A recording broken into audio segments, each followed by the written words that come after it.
قائمة أفضل مسلسلات عن الأكشن والمافيا.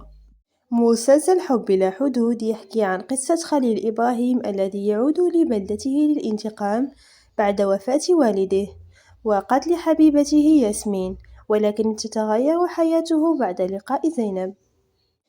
مسلسل حلم أشرف يحكي عن قصة شاب اسمه أشرف عاش طفولة صعبة دفعته لعالم المافيا وصار زعيم عصابة.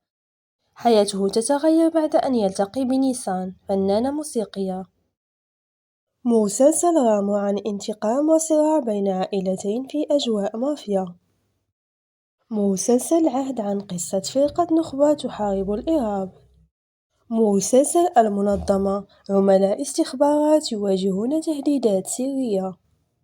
مسلسل اصطدام حياة 4 أشخاص تشتبك بعد حادث سيارة مصيري.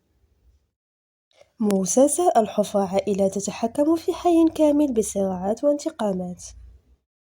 مسلسل في الداخل أخوان بين الشرطة والمافيا في صراع مكثف.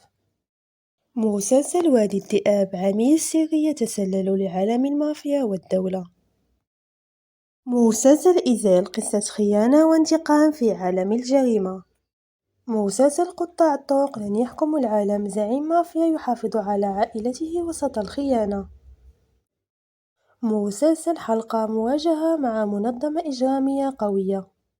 مسلسل القبضاي محامي يحاول إنقاذ والده من تهمة قتل. مسلسل علي رضا سائق تاكسي يواجه المافيا لحماية نفسه. من هو أفضل مسلسل في نظركم؟